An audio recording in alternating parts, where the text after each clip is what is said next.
स्वागत है आपका आशीष की स्कूल यूट्यूब प्लेटफॉर्म पर। मैं आशीष राजपुरोहित। हम लैब असिस्टेंट एस्पिरेंट के लिए क्वांटम संख्याओं से रिलेटेड नंबर ऑफ क्वेश्चन कर रहे थे, जिसका हमने भाग नंबर फर्स्ट डिस्कस कर लिया है। आज हम इसका भाग नंबर सेकंड डिस्कस करेंगे। चलो आओ शुरू करते हैं। मैंने यहाँ पे दो क्वेश्चन लिखे हैं, जिसमें से पहला क्वेश्चन है 4D इलेक्ट्रॉन के लिए निम्न में से कौन सा सत्य है। यानी 4D के अंदर जो एक इलेक्ट्रॉन उपस्थित है, उस इलेक्ट्रॉन के लिए इन चारों ऑप्शन में से कौन सा एक राइट वाला वो हमें चूज करना है। चलो आप ट्राई करो क्या आंसर जा रहा है इसका। चलो आधा वर्ड के ऊपर मैं बता देता हूं। यहाँ पे है 4D। 4D में कोई इलेक्ट्रॉन है, उसके लिए 3 क्वांटम संख्या दी हुई है पर ऑप्शन में, N, L और S। मुख्य क्वांटम संख्या, द्विगंशी क्वांटम संख्या और चक्रण दी हुई है। हमें राइट वाला चूज करना है। तो सिंपली इन दोनों को देखकर इस स्थिति को देखकर 4D स्थिति को देखकर हम ज्ञात कर सकते हैं कि सर इसके लिए n बराबर 4 है। हाँ या ना, ये कॉन्सेप्ट कल मैंने सिखाया। सर सेकेंडली L की बात करें तो D के लिए L का मान कितना होगा? Very good, 2।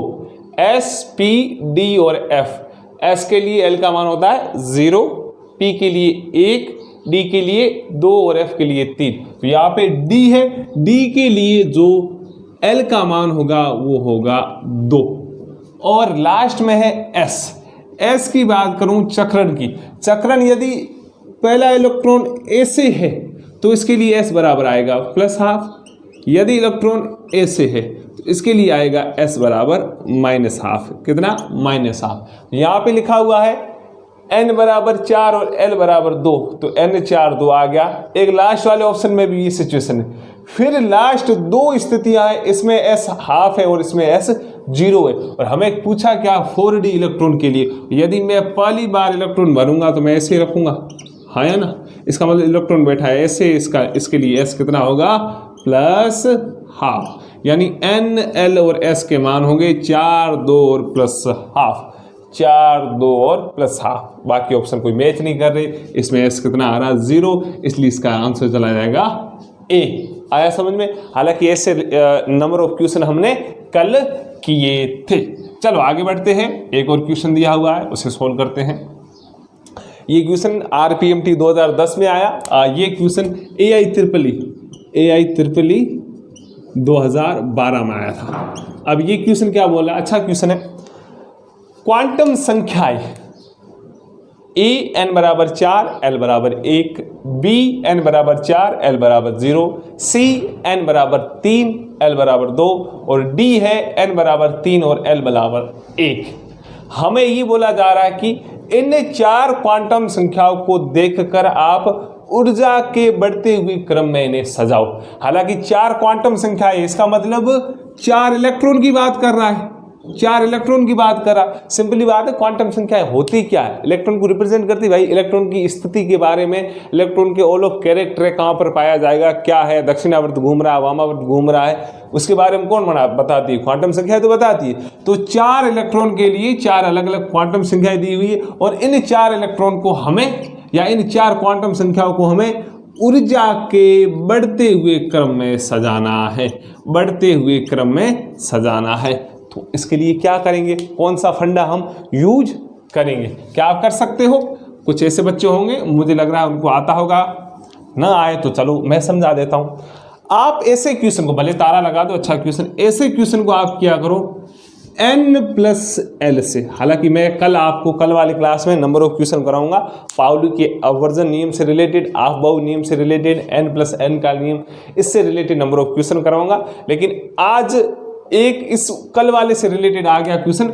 ऐसे क्वेश्चनों को आप N+L से सोल्व करोगे। वो कैसे? जिस किसी क्वांटम संख्या के लिए N+L का मान ज्यादा होगा तो उसकी ऊर्जा ज्यादा होगी, ऑल ऑफ, देखो मैंने कल आपको वहां से बताया था 1s 2s 3s, यहाँ आता 2p 3p, फिर यहाँ आता 3d 4d, ऐसे करके कुल मिला के यदि मैं इनकी ऊर्जा की बात करूं तो सबसे कम ऊर्जा है 1s में, तभी तो पहला इलेक्ट्रॉन इसमें आता। फिर ऊर्जा किसकी इससे बढ़ के 2s में, फिर किसकी आ जाती है सर 3p, फिर 2p, फिर 3s, फिर 3p। ये क्या है, ये इनकी ऊर्जाओं का बढ़ता क्रम है। ये ऊर्जाओं का बढ़ता क्रम ये बता रहा है कि पहले बार हम इलेक्ट्रॉन 1s में भरेंगे। क्यों भरते 1s में, क्योंकि 1s की ऊर्जा कम है। फिर 2s में, क्योंकि 2s की 1s से थोड़ी ज़्यादा ऊर्जा, फिर ज़्यादा मतलब कम ऊर्जा से अधिक ऊर्जा की ओर हम इलेक्ट्रॉनों को भरते हैं। उसी ये चीज़ें भी यही तो दर्शा रही है, जो मैंने 1s 2s ये लिखा वही तो ये दर्शा रही क्वांटम संख्या है। वो कैसे सर, यहाँ पे आओ देखो, यहाँ पे लिखा हुआ है n बराबर 4 और l बराबर लिखा हुआ है 1। ये दर्शा रहा क्या है सर 4l, a किसके लिए होता p के लिए, सर ये 4p है। ये वाला क्या है सर, ये 4 का 4, l0 किसके लिए, s के लिए होता है, ये सर 4s है। ये वाला क्या है तो 3l2 किसके लिए, d के लिए, ये 3 दिए, ये 3 और p, ये 3p। मतलब सर पहले क्वांटम संख्या 4p को दर्शाती है, फिर 4s, फिर 3d और 3p।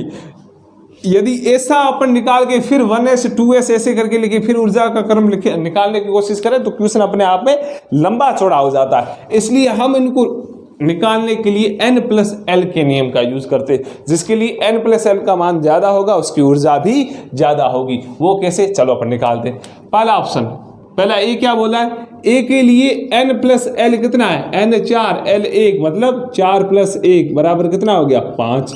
बी की बात करूं, बी के लिए n+l, n कितना है 4, l कितना है 0 बराबर 4। सी की बात करूं n+l 3 + 2 बराबर 5। और डी की बात करूं, इसके लिए 3 + 1 बराबर 4। 3 प्लस, हाँ है ना, यही हो रहा है 5 4 5 4। अब मैंने बोला n+l का मान जिसके लिए ज्यादा होगा उसकी ऊर्जा ज्यादा होगी। अब देखो सबसे ज्यादा n+l सर 5 है, ये भी 5 है। सेकंड नंबर ये 4 है, ये 4 है। इसका मतलब इन दोनों की ऊर्जा बराबर और इन दोनों की बराबर है, हाँ है ना। अधिकांश बच्चे सोचता है ऐसे, लेकिन ऐसा नहीं है। यदि n+l का मान बराबर आता है तो उसकी ऊर्जा ज्यादा होगी जिसके लिए n का मान ज्यादा है, जिसके लिए n का मान ज्यादा है। तो इन दोनों के लिए a और c के लिए n+l का मान 5 आया, लेकिन a के लिए n का मान कितना है 4, उसके लिए 3। इसलिए सबसे ज्यादा ऊर्जा होगी a की, यानी सबसे आगे कौन होगा a। ये बढ़ता हुआ क्रम लिखना, मतलब सबसे कम ज्यादा ज्यादा ज्यादा ज्यादा, तो सबसे ज्यादा सर a की होगी। a इसमें आ गया, फिर a इसमें भी है। इसका मतलब पहला ऑप्शन कट गया और चौथा कट गया। फिर n+l का मान a के बाद किसका है सर, c का है। c के लिए 5 है, इसके बाद मतलब इसके बाद आएगा c, तो सर c हो गया। इधर भी ये भी ऑप्शन कट गया। फिर सर इसमें भी 4 है, इसमें भी 4 है, लेकिन हम n जिसका मान ज्यादा होगा उसके लिए n+ ज्यादा, इसके लिए सर ज्यादा है, इसका मतलब फिर आएगा b, तो ये b आ गया। फिर लास्ट में आएगा d का d आ गया। आया समझ में? अच्छा क्वेश्चन है, मैं आशा कर रहा हूँ ये चीजें समझ में आ रही है। अरे हाँ या ना, आया समझ में? चलो थोड़ा बहुत और समझा देता हूँ, कुछ बच्चे कंफ्यूज हो गए, यहाँ देखो ऐसे क्वेश्चन में आप क्या करोगे, n+l लगाओगे, जिसके लिए n+l ज़्यादा उसकी ऊर्जा ज़्यादा। लेकिन सर कभी कभार ऐसा हो तो n+l दोनों के लिए बराबर आए, पहले के लिए 7 दूसरे के लिए 7, तो सर हम क्या करेंगे, तो हम देखेंगे जिसके लिए n का मान ज़्यादा उसकी ऊर्जा ज़्यादा। वो कैसे, आ जाओ समझो, मुझे पता है कुछ को समझ में आ गया, लेकिन इधर आओ।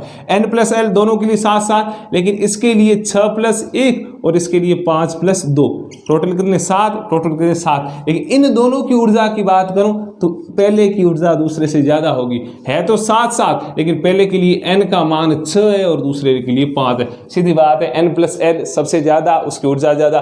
फिर भी n+l इक्वल आते हैं, बराबर हो जाते हैं, तो उसकी ऊर्जा ज़्यादा होगी जिसके लिए n का मान ज़्यादा होगा। और आया समझ में? चलो वेरी गुड, कुछ और आगे बढ़ते हैं, नंबर ऑफ क्वेश्चन करते हैं। यहाँ पे लिखा हुआ है पहला क्वेश्चन, कौन सा कक्षक पूर्ण तरंग फलन ψ420 को प्रदर्शित करता है, 4D 3D 4P या 4S। मतलब ψ420 के आधार पे हमें बताना है कि ये कौन सा उपकोष है, 4D 3D 4P या 4S। हम कैसे बताएंगे, किसी को पता है? चलो वेरी गुड, जिसको आंसर आ रहा बेटर, नहीं आ रहा अपन समझते हैं। देखो साई 420, ये कॉन्सेप्ट अपन पढ़ते हैं श्रोडिंगर समीकरण में।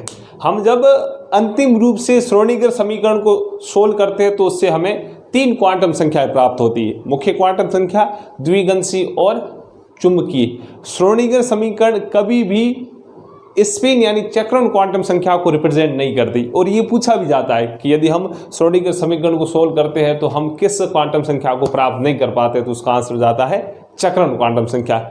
ऑल ओवर साई 420 अपने आप में क्या दर्शाता है, या श्रोडिंगर के अनुसार देखें तो ये ऐसे होता है, साई n l और m, एस को वैसे रिप्रेजेंट नहीं करता, साई n l m, इसका मतलब 420 क्या रिप्रेजेंट कर रहा है, 420 क्या रिप्रेजेंट कर रहा है, तो इसमें 4 का मतलब है n, 2 का मतलब है l और m का 0 का मतलब है m, यानी 420। अब अपन को इसके आधार पे ये बताना है, तो सीधी बात है, यहाँ पे सर n कितना दिया हुआ है, n 4 दिया हुआ है, इसका मतलब मैं n की जगह लिख रहा हूँ 4। फिर L कितना दिया हुआ है सर, 2 दिया हुआ है। 2L किसके लिए होता है, S के लिए 0, P के लिए 1, D के लिए 2, SPD, D के लिए 2। इसका मतलब साई 420 अपने आप में किसको रिप्रेजेंट करता है, 4D को। किसको, 4D को। ये इसका आंसर चला जाएगा, इसके आधार पे करना है। अरे आया समझ में, सिंपली बात है, साई n l m आपको ध्यान रखना है, मुख्य क्वांटम संख्या, फिर द्विगंशी, फिर चुंबकीय, और इसके आधार पे जो नंबरिंग दी हुई होगी वो सोल्व करनी। यदि मैं इसका एक और मोटा मोटा सा एग्जाम्पल दूं, यहाँ पे आ जाओ, एक और एग्जाम्पल दे दूं। यदि ऐसा लिखा हुआ हमारे पास साई 200, तो इसको हम कैसे रिप्रेजेंट करेंगे, तो सीधी बात है सर, देखो 2n को दर्शाता है, ये l को, ये m को, 2 का 2 लिखूंगा, L0 किसके लिए होता, s के लिए होता, बस ये सर 2s के लिए। यदि मैं कोई और नंबरिंग दे दूं आपको, मेरे पास है साई 321, 321, तो ये किसको रिप्रेजेंट करता है, सीधी बात सर, n l और m, n कितना 3 है, l कितना 2, 2 किसके लिए होता है, s के लिए 0, p के लिए 1 और d के लिए 2, मतलब ये सर 3d है। अरे आया समझ में, बढ़िया क्वेश्चन है, क्या भरोसा पूछा जाए। चलो ये था इसका एक और कॉन्सेप्ट। अपन थोड़ा और आगे बढ़ते हैं। यहाँ पे मैंने क्वेश्चन दिया, ये अच्छा क्वेश्चन है, भले आप 2-3 तारे लगा दो, ऐसा पूछा जा सकता है। ये क्वेश्चन है, निम्न में से कौन से क्वांटम संख्या का समुच्चय संभव नहीं है। हमें 3 समुच्चय दिए हुए, हमें इनको सोल्व करके पता करना है कि कौन सा वाला सही है और कौन सा वाला गलत है। सही वाला के पीछे हम टिक राइट लगा देंगे, और वैसे बेसिकली इसने पूछा है समुच्चय संभव नहीं है, तो अपन को पीछे लिखना, वो सोल्व करना। चलो आ जाओ अपन ट्राई करते हैं। पहला ऑप्शन है, यहाँ फर्स्ट नंबर पॉइंट बोल रहा है कि n2 हो सकता है, L0 हो सकता है, m-1 हो सकता है और s हाफ हो सकता है। यदि हम इन चारों को कंबाइन करेंगे तो क्या एक जो सिचुएशन बनती है वो राइट है या रॉन्ग है, वो अपन ट्राई करते हैं। वो कैसे करते, अच्छा क्वेश्चन मैं अभी भी कह रहा हूँ, ध्यान दे के समझने की कोशिश करना। अब देखो n2 है, n2 है, चलो n2 मैंने लिख लिया, L0 है, L0 को मतलब L0 किसके लिए होता है, अरे पता तो मैंने कल समझाया था, SPDF, दिमाग में ठूस लीजिए, L के मान फिक्स अप रटाई मार दो, 0 1 2 3, S के लिए 0, P के लिए 1, D के लिए 2, F के लिए 3। यहाँ पे N2 है लिख लिया, L0 है, L0 किसके लिए सर, S के लिए, सर S के लिए लिख लिया। फिर लिखा हुआ है m बराबर -1, m बराबर -1। हमें पता है कि जो m के मान होते हैं वो l के ऊपर निर्भर करते हैं, और m के मान होते हैं वो होते हैं -L2 + L, और हम 0 को भी साथ लेके चलते हैं, है ना, यानी -L से +L तक मान होंगे m के, क्योंकि m के मान l के ऊपर निर्भर करते हैं। अब देखो L 0 है तो L का मान कितना है, 0 है, तो M भी कितना होगा सर, 0 तो होगा। यदि 1 होता ना तो हम कह सकते थे सर +L से -L M के मान होंगे, यानी -1 0 और +1, लेकिन यहाँ पे L 0 दिया हुआ, इसका मतलब 101% M का मान भी कितना होगा, 0, बट यहाँ पे दिया हुआ -1, यहाँ पे दिया हुआ -1, इसका मतलब ये वाला समुच्चय संभव नहीं है। अरे आया समझ में, ये वाला समुच्चय संभव नहीं है, इसलिए मैं इसके बराबर लिख रहा हूं संभव नहीं, संभव नहीं। ऐसे पूछा भी है कौन से संख्या का समुच्चय संभव नहीं, क्यों नहीं है वो समझ में आया। कॉन्सेप्ट तैयार करने की कोशिश करो, बहुत ही काम का क्वेश्चन है ये आपके। तो पहला वाला हो ही नहीं सकता, क्यों नहीं हो सकता, क्योंकि हम m के ऊपर आके फंस गए। सेकंड वाला देखते, चलो आते, चलो सेकंड वाला बोल रहा है n बराबर 3। चलो भाई जी हम लिख लेते हैं n बराबर 3, n बराबर 3 लिखा। L बराबर 2, L 2 किसके लिए होता है अभी तो बताया, वेरी गुड, शाबाश, पढ़ने लग गए तुम तो। L बराबर 2 होता है D के लिए, L बराबर 2 होता है D के लिए। क्या L बराबर 2 है M बराबर 0 हो सकता है? हाँ सर हो सकता। वो कैसे? L बराबर 2 तो देख तो रहा M बराबर 0 है, वो कैसे है? वो ऐसे है कि सर आपने बताया है M का मान L के ऊपर निर्भर करता है, वो होता है -L2 प्लस L और 0 को लेके चलते, और हमारे पास सिचुएशन है 3D। चलो D उपकोष बनाता हूँ, D उपकोष 1 2 3 4। D उपकोष में कितने कक्षक होते? 5 होते, 1 2 3 4 5। और हमें स्थिति दी हुई है L बराबर 2, तो M बराबर -2 से +2। इसका मतलब ये ऐसे होगा -2 -1 0 +1 +2। इसका मतलब L बराबर 2 है, तो M का मान यदि 0 लिखा हुआ है तो 0 वाली स्थिति पड़ी अपने पास, यदि -1 लिखा हुआ होता तो भी सही होता, -2 लिखा हुआ होता तो भी सही होता, यदि +1 लिखा हुआ होता तो भी सही होता, और +2 होता तो भी सही होता। लेकिन इस दौरान क्या लिखा हुआ है? M बराबर 0, M बराबर 0। चलो ये सही है, मतलब N3 सही है, L2 सही है, M0 आ गया तो भी सही है। सर S बराबर +-हाफ आया, +-हाफ। S बराबर +-हाफ का मतलब M बराबर 0, इसके अंदर इलेक्ट्रॉन बैठा है, लेकिन वो इलेक्ट्रॉन कैसे बैठा है? यदि ऐसे बैठा है तो उसके लिए हो जाएगा +-हाफ, यदि इलेक्ट्रॉन ऐसे बैठा है तो उसके लिए हो जाएगा -हाफ। लेकिन हमें पता नहीं अब बैठा कैसे। अब अपन मान सकते हैं कि ऐसे भी बैठा होगा, क्या भरोसा, ऐसे भी बैठा होगा। यदि ऐसे बैठा है तो +-हाफ, यदि उल्टा बैठा है तब, उल्टा नहीं दक्षिणावर्त वामावर्त के अनुसार बोल रहा हूँ, डेक्स्ट्रो लीवो के अनुसार, तो ऐसे बैठा है तो -हाफ, मतलब उस इलेक्ट्रॉन के लिए चक्रण क्वांटम संख्या +-हाफ हो सकती है। इसलिए सेकंड वाला जो आंसर है वो सही है। इसका मतलब ये है कि यह संभव है। ऊपर वाला क्या था? संभव नहीं है। ऊपर वाला था संभव नहीं है, और सेकंड वाला संभव है।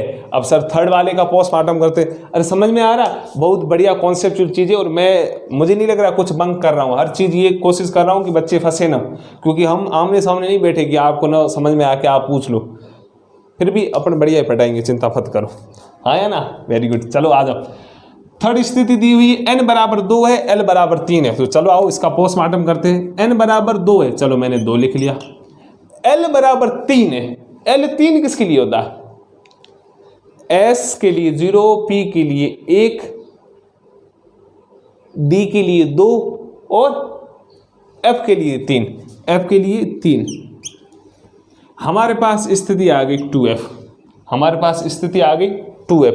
अब M के ऊपर आते हैं, सीधी बात है, L के ऊपर M निर्भर करता है, L 3 है तो M बराबर होगा -L2 + L, हाँ या ना? और हमें पता है F उपकोष में 7 कक्षक होते, 1 2 3 4 5 6 7, 7 कक्षक, और L बराबर 3 है। इसका मतलब इसके लिए मैं ऐसे लिखूंगा, कैसे लिखूंगा? -3 -2 -1 0 +1 +2 और +3। सिंपली बात है, M के मान L के ऊपर निर्भर करते, वो होते हैं -L से +L। देखो ये वाली स्थिति थी 2 का 2, फिर मैंने F का F लिखा। F किसके आधार पर लिखा? SPDF 0 1 2 3। चलो वो लिख लिया, फिर इसको मैंने यहाँ पे बिठा दिया। अब ये बोल रहा है M बराबर -2, यानी इसकी बात कर रहा है। इसकी बात मतलब यहाँ इलेक्ट्रॉन ऐसे है तो +-हाफ, यदि इलेक्ट्रॉन ऐसे है तो -12 और बच्चे 90% ये वाला फंडा लगाकर इसको भी राइट करके आते और लिखते हैं संभव है बच्चे। हालांकि कॉन्सेप्चुअल अपन रेगुलर चले तो लग रहा है सर, देखो कॉन्सेप्ट आपने जो ऊपर वाला कॉन्सेप्ट लगाया वो सेम हमने इसके अंदर बिठाया, उसके अनुसार तो संभव है, लेकिन सर गड़बड़ कहाँ हुई? अरे आओ बोर्ड के ऊपर गड़बड़ कैसे वो समझा रहा हूँ। हमारे पास सिचुएशन क्या आई? हमारे पास सिचुएशन आई n बराबर 2 l बराबर 3 के आधार पे f 2f, और 2f कोई स्थिति होती नहीं। वो कैसे नहीं होती? आओ बोर्ड के ऊपर। मैंने कल आपको इलेक्ट्रॉन भरना कैसे सिखाया था? 1s 2s 3s 4s 5s 6s और 7s। फिर मैं कैसे चला था? s के बाद p के ऊपर आया। p मैंने कैसे भरा था? 2p 3p 4p 5p और 6p। फिर मैं किसके ऊपर आया? d में भी हमने शुरू किया था 3d 4d 5d। फिर हम आए थे f के ऊपर जिसमें हमने भरा था 4f, जिसके बाद एक 5f भी होता है, लेकिन मैंने 4f तक बता दिया। f मतलब दो स्थिति होती है, 4f और 5f। प्रीडिक्ट टेबल में इसके अलावा f की कोई स्थिति होती नहीं, लेकिन हमारे पास कैसी स्थिति आ गई? 2f। 2 तो आता ही नहीं f में। f का प्रारंभ भी अपने आप में चौथे आवर्त से, इसका मतलब 4f स्थिति बन सकती है, 5f बन सकती है, लेकिन 2f कभी नहीं बन सकता। 2 में सिर्फ दो स्थितियां बन सकती है, एक s की बन सकती है, एक p की बन सकती है। इस कारण ये वाला भी तीसरा समुच्चय भी अपने आप में गलत है। इसका मतलब संभव नहीं है। अरे आया समझ में? आया ना? हालांकि यहाँ पे बच्चे कॉन्सेप्ट यदि उनका बना हुआ तो उसके बिहार पर इसको गलत कर सकते हैं, लेकिन आपको थोड़ा बहुत ये ध्यान रखना है। अरे आया समझ में? वेरी गुड, शाबाश, अच्छी बात है, आना ही चाहिए समझ में। बाकी वाला ये वाला संभव क्यों है वो आपको कॉन्सेप्ट बैठ गया।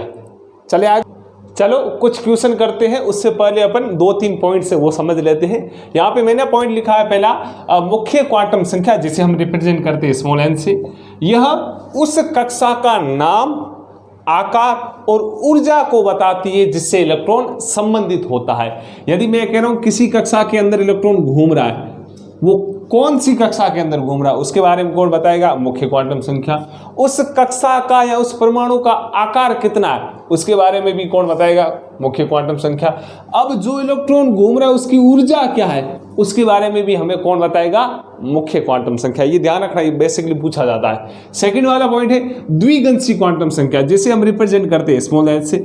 ये उपकोष से संबंधित होती है। बच्चे ज्यादातर कंफ्यूज होते, सर कक्ष, उपकोष, कक्षा, कक्षक क्या होते? सिंपली बात, कक्ष बोलो या कोष बोलो एक ही है। इनके अंदर होते उपकोष। क्या होते? उपकोष। और उपकोष के अंदर होते हैं कक्षक। कौन होते? कक्षक।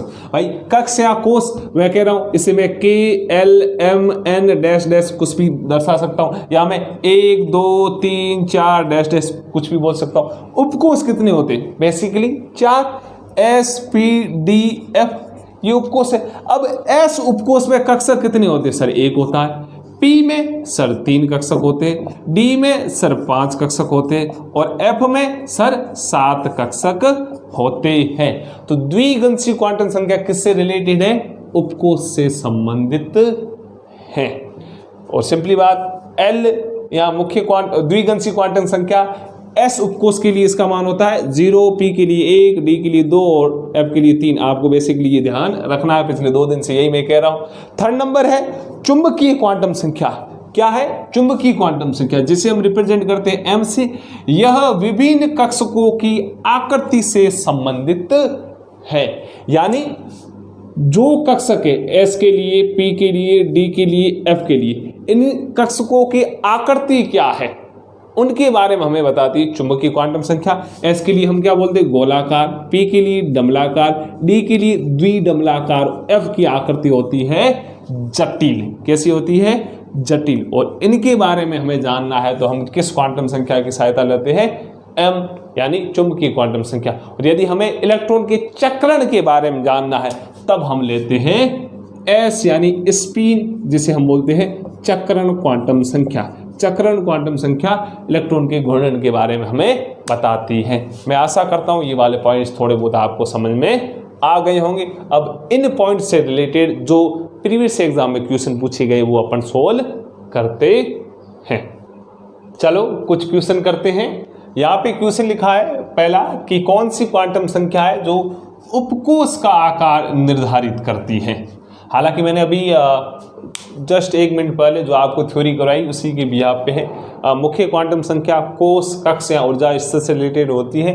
द्विगंशी क्वांटम संख्या उपकोष से रिलेटेड होती है और चुंबकीय क्वांटम संख्या अपने आप में कक्षक के आकार से रिलेटेड होती है। और चक्रण क्वांटम संख्या इलेक्ट्रॉन का चक्रण दर्शाती है कि वो डेक्स्ट्रो घूमेगा, लीवो घूमेगा, यानी दक्षिणावर्त या वामावर्त कैसे घूमेगा। हमें यहाँ पे पूछा है उपकोष का आकार, तो उपकोष से रिलेटेड होती है द्विगंशी क्वांटम संख्या।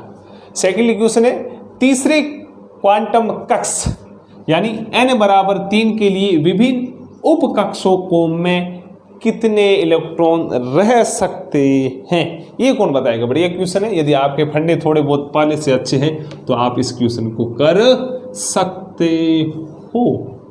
क्या जाएगा आंसर, ट्राई करो। वेरी गुड, अच्छा। ये पूछ रहा है तीसरे क्वांटम कक्ष मतलब n बराबर 3 यानी कक्ष या कोष बराबर 3 की बात कर रहा है कि उसके लिए विभिन्न उपकक्षों को, उपकक्षक मतलब यानी उपकोष कौन से, SPDF में कितने इलेक्ट्रॉन रह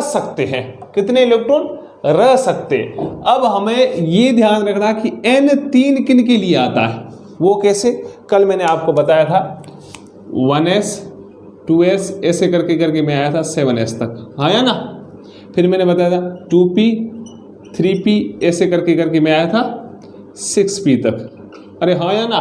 फिर मैंने बताया था आपको 3d 4d 5d और फिर मैं आया था 4f और 5f पर। हालांकि कल मैंने 4f बताया था, 5f किया ही नहीं, मतलब ऐसी सिचुएशन बनी थी कल हमारे पास। अब ये पूछ रहा है तीसरे क्वांटम कक्ष यानी n बराबर 3 किन के लिए आ रहा है। सर s के लिए 1 2 3 आ रहा है, यानी s के लिए 3 आ रहा है, यानी 3s बन रहा है। सेकेंडली p के लिए आ रहा है 3, तो p के लिए भी आ रहा है, यानी सर 3p भी बन रहा है। चौथा है d के लिए 3 आ रहा है, सर आ रहा है 3d भी बन रहा है। क्या हमारे पास f के लिए आ रहा है 3, नहीं आ रहा। इसका मतलब f की बात छोड़ो, बाकी 3 उपकोष ये हमारे पास s उपकोष, p और d। अब इनमें हम कितने इलेक्ट्रॉन भर सकते हैं, और हमें पता है कि s उपकोष में 1 कक्षक होता है, p उपकोष में 3 कक्षक होते हैं और d उपकोष में 5 कक्षक होते हैं। अरे हाँ या ना, इतने होते हैं। अब इनमें तीनों को जोड़ दूं, 1 3 4 4 5 9, यानी मेरे पास इन तीनों के आधार पे 9 कक्षक बने। कितने बने, 9 कक्षक। और एक कक्षक में मैं कितने इलेक्ट्रॉन डालता हूं, 2, तो 9 में कितने हो जाएंगे, तो 9 गुणा 2 करूंगा तो टोटल 18 हो जाएंगे। इसका मतलब इलेक्ट्रॉन कितने रह सकते हैं, 18। आया समझ में। अच्छा क्वेश्चन है, कॉन्सेप्ट बेस से मैं आशा कर रहा हूं ये समझ में आ गया। चलो आगे बढ़ते हैं। एक और क्वेश्चन दिया हुआ है कि एक इलेक्ट्रॉन की मुख्य क्वांटम संख्या 3 है, यानी n बराबर कितना दिया हुआ है, 3। एक इलेक्ट्रॉन की मुख्य क्वांटम संख्या यानी n बराबर कितना दिया हुआ, 3 है। तो इसके उपकोषों एवं कक्षकों की संख्या बताइए, यानी इसके आधार पे हमें उपकोष और कक्षक बताने, उपकोष और कक्षक बताने। उपकोष कौन से सर, S P D और F, और कक्षक मतलब इनके आधार पे S में कितने कक्षक, 1 होते हैं, P में 3, D में 5, F में 14। हमें टोटली बताने कितने कितने होंगे। देखो n बराबर 3 दिया हुआ है, n बराबर 3 दिया, और अभी जस्ट मैंने बताया कि n3 किसके लिए आता है, सर 3s बनता है, 3p बनता है, 3d बनता है, लेकिन 3f नहीं बनता है, इसको करना है कैंसिल। ये स्थिति रहती है। तो इसका मतलब उपकोष कितने आ गए, सर उपकोष S P D 3 तो आ गए उपकोष। तो कक्षक आगे पूछा, कक्षकों की संख्या बताइए, कक्षक कितने होंगे। सर देखो ये 3 आए, कौन से आए, S P D, हमें पता है S में 1 कक्षक होता है, P में 3 होते हैं, D में 5 होते हैं, आया ना भाई। S के लिए अपने ऐसे बनाते, P के लिए तो ऐसे बनाते, और D के लिए ऐसे 5 कॉलम बनाते भाई। पहला 1 कक्षक इसमें 3 इसमें 1 2 3 4 5 इसमें, मतलब n बराबर 3 के लिए उपकोष कितने आ गए? 3 आ गए। कौन से? 3s 3p और 3d। अब हमें पूछ रहा है कक्षक, कक्षक कितने हुए? 1 2 3 4 5 6 7 8 9, यानी 3 और 9 किस में आ रहा है? वो इसका आंसर होगा। तो किस में आ रहा है? ऑप्शन नंबर 3, मतलब 3 एवं 9। अरे हाँ या ना? तो सर ऐसा हो तो, यदि सर n बराबर 4 हो तो क्या जाएगा? n बराबर 4 हो और n बराबर 2 हो तो उत्तर क्या जाएगा? चलो वो भी अपन ट्राई करते, आ जाओ। देखो वो भी अपन ट्राई करते हैं। मैं कह रहा हूं n बराबर 4 है, तो n बराबर 4 है, यदि इलेक्ट्रॉन भरने का मैं तरीका देखूं तो 4s भी आ जाता है, 4p भी आ जाता है, 4d आ जाता है और 4f भी आता है। 4f आता है, 5f भी लेते हैं हम। 4f आ गया, इसका मतलब टोटली उपकोष कितने होंगे सर? 4 होंगे। कितने होंगे? 4 होंगे। तो सर कक्षकों की संख्या कितनी होगी सर? s के लिए कितने हैं? 1, p के लिए 3, d के लिए 5, f के लिए 7, 3 1 4, 4 5 9, 9 7 16। तब आंसर क्या चला जाएगा? 16 होंगे कक्षक और उपकोष होंगे 4। तो सर n बराबर 2 हो तो 2 के लिए आप सिचुएशन 2 ही बनती है। 1s से अपन 7s लिखते हैं, फिर लिखते हैं 2p से 6p, फिर अपन आते हैं 3d 4d ऐसे करके। यानी n बराबर 2 में 2 ही स्थितियां बनती है, एक बनती है 2s, एक बनती है 2p। इसका मतलब n बराबर 2 में उपकोष कितने हो जाएंगे सर? 2, और कक्षक कितने होंगे? s में 1, p में 3, टोटल 4, यानी उत्तर जाएगा 2 और 4। 2 होंगे उपकोष और कक्षक की संख्या कितनी हो जाएगी? 4। अरे आ रहा समझ में? चलो वेरी गुड। मोटा मोटा सा क्वांटम संख्या से रिलेटेड ठीक ठाक अपने क्वेश्चन हो गए। हालांकि आज वाली क्लास थोड़ी छोटी रह गई। मैं कल आपको इससे आगे वाला एक अच्छा टॉपिक है जिसमें 2016 में एक क्वेश्चन आया था और शायद हद तक इस बार भी पूछा जाए, वो हम कल पढ़ेंगे। ऑफ-बाउ का नियम, पाउली का अपवर्जन नियम, हुंड का नियम, n+l का नियम, ये 3-4 नियम मैं थोड़ी बहुत कल आपको थ्योरी कराऊंगा, फिर अपन नंबर ऑफ क्वेश्चन करेंगे। और बहुत ही बढ़िया ये वाली चीज़ें, मतलब बेसिक ऑर्गेनिक या ऑल ओवर देखे, और ऑर्गेनिक या इनऑर्गेनिक या ऑल ओवर केमिस्ट्री का अपने आप में एक बेसिक चीज़ है। तो कल वाला भाग इंपॉर्टेंट रहेगा। मैं आशा करता हूँ आज जो चीज़ें वो आपको समझ में आ गई। पढ़ते रहो, बढ़िया मेहनत करो, पॉजिटिव रहो, डरना है नहीं। एग्ज़ाम पास आते हैं तो मतलब आ ही रहा पास में। पहले एग्ज़ाम डेट थी नहीं, तब सोचते थे 12 महीने बाद होगा, फिर नोटिफिकेशन आया, फिर सोचा 3 महीने कम वक्त दिया। अब जैसे जैसे पास आ रहा है एग्ज़ाम तो आपके अंदर एक हड़बड़ाहट हो रही है कि क्या होगा क्या नहीं होगा। सब कुछ बढ़िया होगा। एक आप नदी की धार के समान चलते रहो, पढ़ते रहो, अपना 100% दो। यदि आप 8-10 घंटे पढ़ रहे हो, सिंसियरिटी अपने कॉन्सेप्ट बिल्ड कर रहे हो, तो आपका 101% सिलेक्शन है। रटू तोते मत बने, कॉन्सेप्ट बनाने की कोशिश करें। फिर भी 1-2 और चीज़ें, कुछ बच्चे कमेंट बॉक्स में लिखते सर फिजिक्स कराओ, सर बायोलॉजी कराओ, कुछ बोलते सर हमारी केमिस्ट्री बढ़िया है, आप वो कराओ, आप वो कराओ। देखो मैं तीनों को एक साथ नहीं ले सकता। हालांकि फिजिक्स भी ठीक ठाक मुझे आती है, केमिस्ट्री भी ठीक ठाक आती है, बायोलॉजी ठीक ठाक आती है, ऐसा नहीं कि बाकी वाले सब्जेक्ट नहीं आते, लेकिन मैं सबको एक साथ इसलिए नहीं ले सकता। आप मानोगे नहीं, मुझे इस एक वीडियो को आधे घंटे या 40 मिनट बनाने के लिए 3-4 घंटे एफर्ट लगाने पड़ते हैं। 3-4 घंटे का मतलब ये नहीं कि पहले पढ़ना पड़ता है, वो करना पड़ता है। भाई जी एक चीज़ को लिखो, फिर मिटाओ, फिर लिखो, मिटाओ, वीडियोस को कट करो, मर्ज करो, फिर वापस अपलोड करो। लंबा चौड़ा प्रोसेस है। यदि मैं कोशिश करूँ चलो केमिस्ट्री लेके आ जाऊँ, सॉरी केमिस्ट्री तो है, बायोलॉजी लेके आऊँ या फिजिक्स लेके आऊँ, इसका मतलब पर डे कम से कम मुझे 13-14 घंटे आपको देने पड़ेंगे, और ऐसा संभव नहीं। तो जहाँ संभव केमिस्ट्री जितनी मैं पढ़ा रहा हूँ आप कोशिश करो। हाँ, विचार मैं करके बैठा हूँ चलो यार मैथमेटिक्स के बच्चे ज़्यादा, अपन थोड़े बहुत बायोलॉजी करवा दे, तो सोच के बैठा हूँ कि बायोलॉजी में जल्द कोशिश करूँ। भाई यदि तीनों सब्जेक्ट कराऊँ तो 13-14 घंटे लगते हैं, तो यदि 2 कराऊँगा तो 6-7 घंटे दे देंगे। भाई एक अपन दिन में कभी कभार बना लेते, दूसरा सुबह मॉर्निंग में जल्दी उठ जाएंगे 4:30। वैसे मॉर्निंग में अपनी आदत जल्दी उठने की है, बेसिकली 5 बजे उठ ही जाता हूँ, कोशिश करेंगे कि 4 बजे उठ जाए या 3:30 4 बजे, तो एक प्रोसेसर डालेंगे 3:30 4 से लेके 6 साढ़े 6 बजे तक अपना वीडियोज बनाएंगे। फिर 7 बजे वाला अब समय स्कूल भी जाना पड़ता है, तो बढ़िया पढ़े, बहुत बढ़िया लैब असिस्टेंट नौकरी है, शानदार नौकरी है। अब 10th और 12th के एग्ज़ाम चल रहे, तो हमारी ड्यूटी लगती है।